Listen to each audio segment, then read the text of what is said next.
Assalamualaikum warahmatullahi wabarakatuh. Waalaikumsalam Nah, warahmatullahi selamat wabarakatuh. datang di podcast Santa Medika. Halo, sahabat Santa Medika. Semoga selalu dalam keadaan sehat ya. Bagaimana di dalam kondisi bahagia dimanapun kalian berada.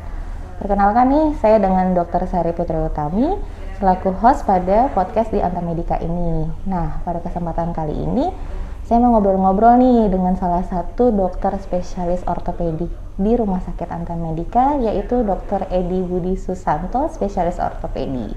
Waktu dan tempat kami persilahkan. Oke, nah halo Dokter Budi, dokter, gimana nih kabarnya nih dok? Iya. Nah sekarang kan angka COVID lagi tinggi-tingginya ya dok ya. Betul. Semoga dokter sekeluarga selalu dalam keadaan sehat ya dok, dan selalu dalam Amin, lindungan terima kasih. Allah. Nah, pada kesempatan kali ini sebenarnya saya ada beberapa pertanyaan nih dok yang mau saya tanya jawab ke dokter. Boleh. Tapi sebelum ke situ mungkin dokter perkenalan diri dulu kali ya. Ya. Oke. Halo, nama saya Dr. Edi Budi Susanto. Biasanya sih dipanggil Edi. Saya di sini sudah masuk tahun kelima di Aneka Tambang. Di sini sebagai dokter ortopedi. Traumatologi. Nah, silakan kalau ada yang mau bertanya atau dokter bertanya, nanti kita jawab. Terima kasih. Oke. Nah, jadi kan dokter udah perkenalan diri ya dok. Sebenarnya dari pertanyaan-pertanyaan nanti yang mau saya jawab nih sudah kita rangkum nih dok, karena jujur banyak sekali dari teman-teman sahabat Santa Medika ini yang chat nih via Instagram ataupun dari via medsos. Iya. Jadi kita mulai ya dok ya, langsung ke sesi tanya jawab. Jadi pertanyaan pertama nih dok nih, apa aja sih dok yang menyebabkan radang sendi lutut itu? Pertama, radang sendi lutut yang kalau dalam bahasa medis kita sebut sebagai osteoartritis dok. Penyebab utamanya adalah disebabkan karena ada penipisan atau kerusakan tulang rawan yang menyebabkan antar tulang itu saling bergesekan sehingga terjadi kerusakan di sendinya itu sendiri. Gitu. Oke.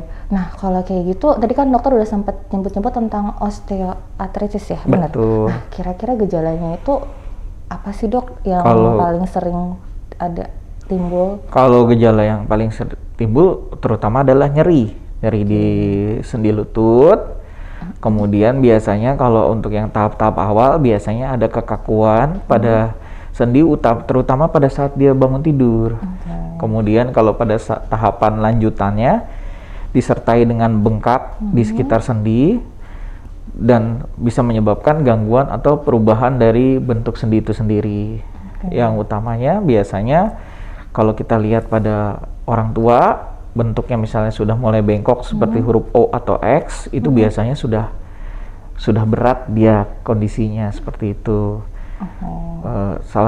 Selain itu juga biasanya pada beberapa orang yang sudah lama mengidap, biasanya sering terjadi jatuh karena gangguan kestabilan pada sendi itu sendiri begitu. Oke, jadi kalau dari saya lihat itu kira ada nyeri, ada kaku, ada bengkak, terus ada istilahnya apa ya, deformitas ya, atau kayak bentuknya berubah ya, terus tiba-tiba suka jatuh sendiri. Betul. Nah, sebelum saya menginjak ke pertanyaan berikutnya nih dok, dari range waktu dari gejala itu timbul kira-kira tuh waktunya cepatkah, lamakah, atau tergantung balik ke pribadi person itu sendiri? Jadi nggak ada yang bisa menetapkan ini 1 tahun atau 2 tahun lagi bakal menjadi grade-nya, karena sebelumnya kita harus tahu dulu nih sebenarnya dari pengapuran itu sendiri atau radang sendi itu sendiri dibagi menjadi stadiumnya ada 4 atau grade-nya ada 4, mulai dari ringan, sedang berat sampai berat begitu. Jadi tapi tahapannya tidak bisa dibilang nih sampai berapa tahun, progresivitasnya tidak sama antar orang per orang gitu.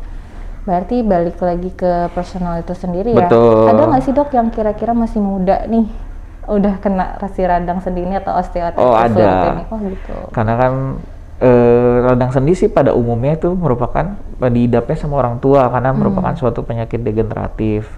Tapi pada beberapa kondisi atau yang disebut sebagai radang sendi sekunder itu disebabkan oleh kebanyakan pada orang muda, malah sekarang banyak kita temuin kan saat-saat ini karena banyak sport, orang pada senang olahraga, ternyata dia pernah ada cedera, cederanya tidak ditangani dengan baik dalam waktu 5 tahun, kemudian dia akan menyebabkan suatu pengapuran usia berapa aja. Oh gitu. Begitu. Berarti ada pencetusnya dari si olahraga itu ya? Betul, bisa dari cedera olahraga atau mungkin dia pernah bengkak saja atau ada infeksi gigi atau ada asam urat pada anak muda gitu dan tidak diobati, dia menyebabkan suatu gangguan atau peradangan pada sendi itu sendiri.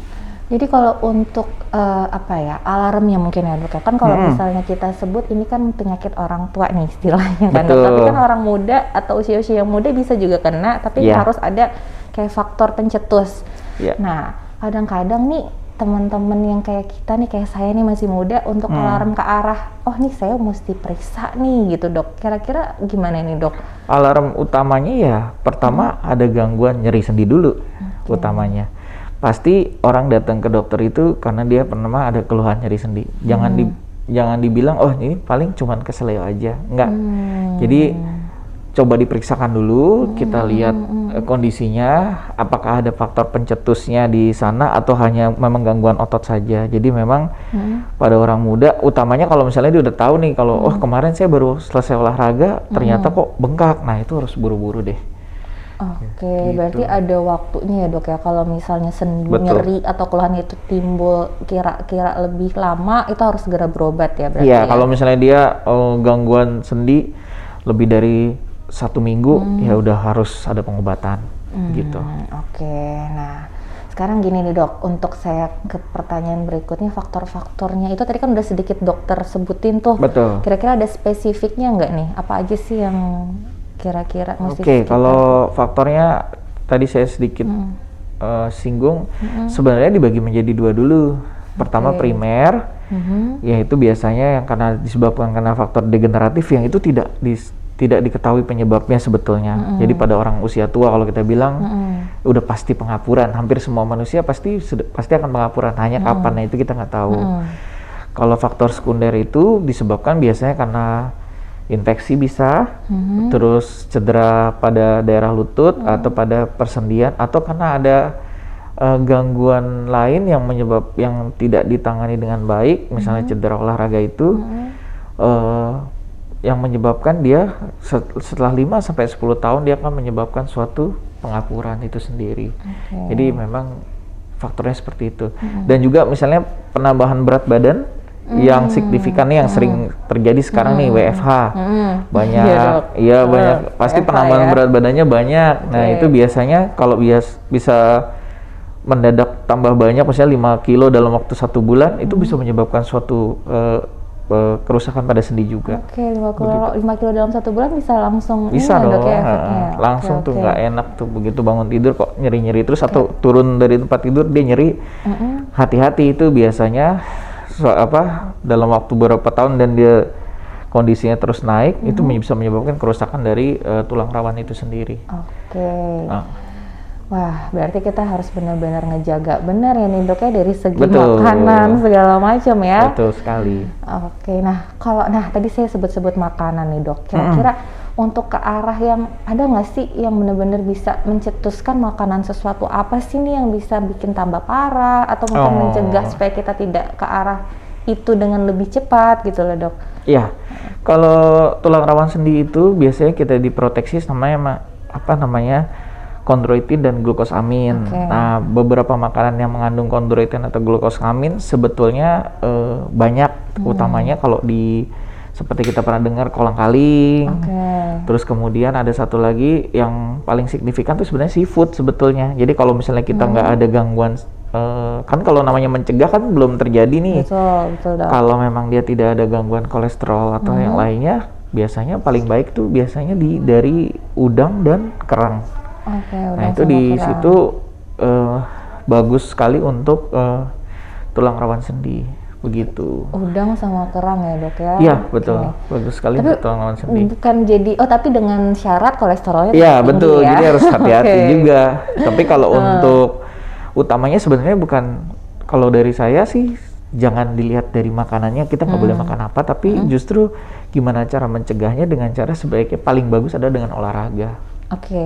Berarti harus pilih-pilih ya di dok ya. Betul. Jenis Kalau makanan memang dia olahraga. tidak terlalu signifikan sekali. Lebih banyaknya justru ke aktivitas fisik sebetulnya. Aktivitas gitu. fisik. Berarti aktivitas fisik yang tidak membebani si sendi dari Betul otot sekali. itu. Oke. Olahraganya berarti kayak berenang kali ya dok ya? Yang terbaik berenang. Oke.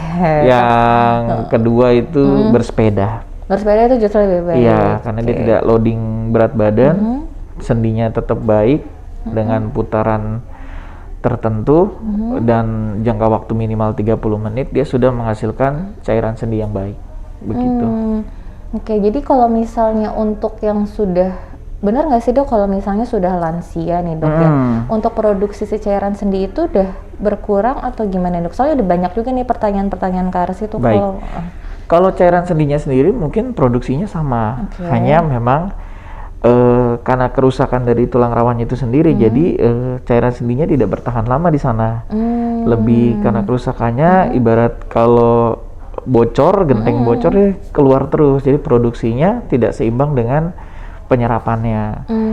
Jadi gimana caranya? Nah, produksi cairan sendinya lama-lama otomatis dia tidak baik karena sirkulasinya tidak baik. Nah, cara untuk dia tetap baik produksinya salah satunya dengan bantuannya adalah dengan kita harus tetap menggerakkan cairan sendinya itu sendiri.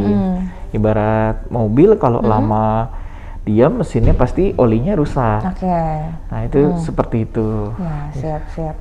Nah ini saya ke ujung nih dok. Ini kan dokter udah seru banget nih dok ceritanya dari gejala, kemudian masuk ke siapa aja nih yang sering kena, terus masuk ke faktor, terus olahraganya ya.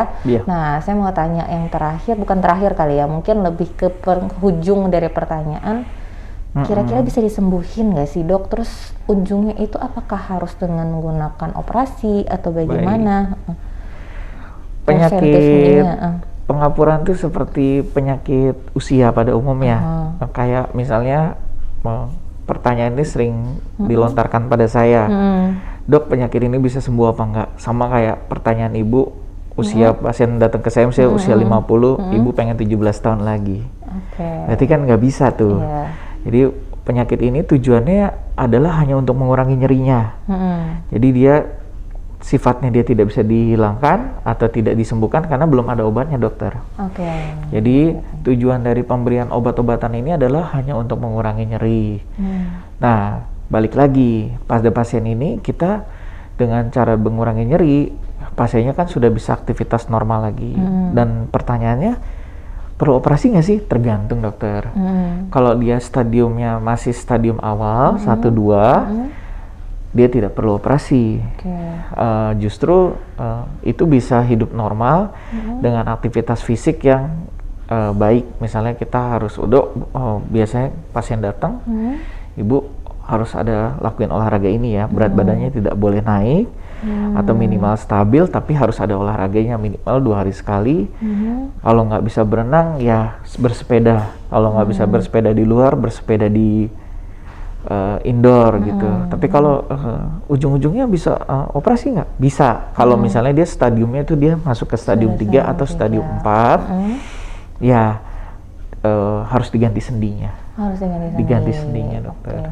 Berarti untuk mencapai ke tahap operasi itu tentunya dengan tahapannya awal dulu ya banyak. dok ya, macam-macam ya. Pokoknya intinya prinsipnya mengurangi nyeri. Betul. Dan kita melakukan kayak perubahan lifestyle ya dok. Betul, ya, itu yang utama sebetulnya. Jadi operasi itu sebenarnya jalan terakhir. Kalau sudah tidak bisa dilakukan apa-apa lagi ya jalan terakhirnya operasi. Tapi masih banyak jalan untuk tidak operasi sebetulnya. Dengan cara lifestyle, perubahan lifestyle dulu, itu. sama untuk nyerinya ya dok. Betul. Jadi untuk nyeri pun itu juga macam-macam ya dok, bisa dengan minum obat, bisa dengan suntikan atau apapun ya dok ya. Untuk awalnya memang kita berikan obat, edukasi lifestyle, kemudian tahapan lanjutannya dengan bantuan fisioterapi, kolaborasi, sampai ada pemberian obat-obatan cairan sendi. Penambahan cairan sendi itu biasanya hanya bisa pada grade-grade awal dok. Jadi pada grade 1, grade 2. Kemudian bila memang masuk ke grade 2 atau grade 3, masih grade 3 biasanya kita tambahin brace atau knee support. Baru kalau misalnya sudah tidak bisa diapa-apakan lagi, kerusakannya cukup parah dan pasiennya memang masih relatif aktif, jalan terakhirnya adalah operasi. Pokoknya itu operasi adalah jalan terakhir. Yang terakhir ya, Dok. Iya. Nah, jadi di sini sahabat Anta Medika jangan takut ya buat berobat dan konsultasi terlebih dahulu perihal Betul. nyeri sendi itu, karena ya itu tadi kita harus preventif di awal dan jangan juga punya persepsi, karena gini Dok, persepsi yang pasien-pasien atau teman-teman sahabat Anta Medika ini bertanya, apakah saya selalu harus minum obat terus-menerus? Nah, ternyata kan minum obat itu harus diimbangi dengan lifestyle yang bagus. Betul. Dan tentu olahraga ya, Dok ya. Oke, nah terus nih Dok, nah pertanyaan terakhir nih Dok. Ya. Kira-kira tips apa aja nih Dok yang biar tidak terjadi atau mencegah si sendi atau radang sendi atau kita sebutnya osteoartritis lutut Betul. ini Dok? Oke. Tipsnya adalah ya yang baru tahu sekarang berarti harus wajib olahraga tuh. Oke, coba olahraga. Utamanya. Yang kedua itu tujuannya biar kita tidak, apalagi yang sekarang WFH ini, biar kita tidak ada penambahan ya berat badan utamanya. Minimal segitu-segitu aja lah kalau untuk sekarang, jangan nambah, bagus turun. Kemudian yang kedua, jika ada keluhan nyeri di lutut jangan dianggap sepele, utamanya kalau yang masih muda-muda nih. Sekarang lifestyle-nya lagi senang sepeda, senang lari, olahraganya olahraga yang sifatnya high impact. Itu kalau misalnya ada cedera, buru-buru aja diperiksain dulu. Misalnya dalam waktu 3-5 hari tidak ada perubahan bengkaknya, lebih baik datang ke dokter. Terus tipsnya kemudian untuk menjaga lutut utamanya ya harus tetap bergerak, dalam artian memang kita harus ada sesi khusus untuk suatu olahraga, minimal 2 hari sekali, minimal 30 menit sekali olahraga. Penting sekali itu karena dengan kita berolahraga, utamanya pada lutut, dia akan baik. Di sini saya selalu tekankan kenapa olahraga, karena memang biasanya kelemahan atau kerusakan orang pasti akan olahraga pada saatnya, apakah dia sebelum sakit atau pada saat sakit atau setelah sakit, karena memang itu salah satu metode pendukungnya dokter. Terus untuk dari makanan sendiri memang ya kecil sih, memang nggak terlalu banyak dia makanan berpengaruh, tapi pada dasarnya begini, kalau kita kasih makanan sehat utamanya pada sendi, kita tahu kebutuhan protein, glukosamin sama itunya pada beberapa orang, bahwa makanan yang baik itu adalah sebenarnya ya yang mengandung protein seimbang, karbohidrat seimbang. Dari situ mengurangi sebenarnya soda dok, dan kayak misalnya kafein tinggi itu juga bagus, utamanya karena kenapa begitu? Karena dengan soda atau kita terlalu banyak minum soda atau kafein dengan dosis tinggi, dosis kafein itu yang nggak boleh itu sebenarnya di atas 300 mg. Artinya sih kalau kopi hitam ya mungkin dia lebih dari 5 gelas sehari. Nah itu bisa menyebabkan pengapuran lebih awal gitu. Itu sih yang harus ditekanin. Kalau makanan lain sih Oke, berarti kalau ada stabil. ibu-ibu yang seneng ngopi ini ya dok ya, berarti harus udah mulai ngurangin nih. Dibaca kafeinnya Iya, aja. dilihat kafeinnya ya dok ya, untuk tahu kadarnya ya dok. Betul. Oke, wah ini seru banget nih teman-teman sahabat Anta Medika nih. Waduh, ini karena saya lihat waktu sudah melebihi dari yang semestinya. Durasinya mungkin untuk sesi tanya jawab kita segini dulu kali ya dok. Betul. Ya. Nah nanti kalau teman-teman dari sahabat Anta Medika ada yang mau masuk ke sesi selanjutnya, bisa nih dok, kita via telemedicine ya dok. Betul. Nah via telemedicine di sini teman-teman, jadi tentunya via-nya karena lagi zaman pandemi, terus ditambah lagi ada keluhan yang urgent, otomatis kan kita harus telemedicine agar cepat berkonsultasi dengan dokter spesialis. Nah, kalau misalnya ada beberapa poin di mana ada pemeriksaan fisik, tentunya ntar akan dijadwalkan lagi ya dok ya. Betul. Untuk ketemu dan tatap muka. Jadi pertama kalinya kalau misalnya ada keluhan atau apa, kita bisa masuk nih di sesi telemedicine, yaitu di Rumah Sakit Anta Medika. Jadi buat pasien-pasien atau teman-teman sahabat Anta Medika yang mau tanya-tanya lebih lanjut, boleh nanti kontak ke nomor 08 111 785 775. gitu ya dok ya. Nanti bisa special request atau apa ke dokter spesialis boleh banget ya dok. Betul. Apalagi kalau mau ke dokter Gigi Budi. Iya. Jadi ditunggu. Demikian podcast Anta Medica pada hari ini yang bertema nyeri lutut. Apakah aman? Nantikan podcast Anta Medica berikutnya dengan tema yang tentunya tidak kalah menarik ya. Dan jangan lupa nih teman-teman Anta Medica harus subscribe di YouTube channel kita di @rumahsakit_anta_medica dan jangan lupa follow Instagram kami di @antamedica.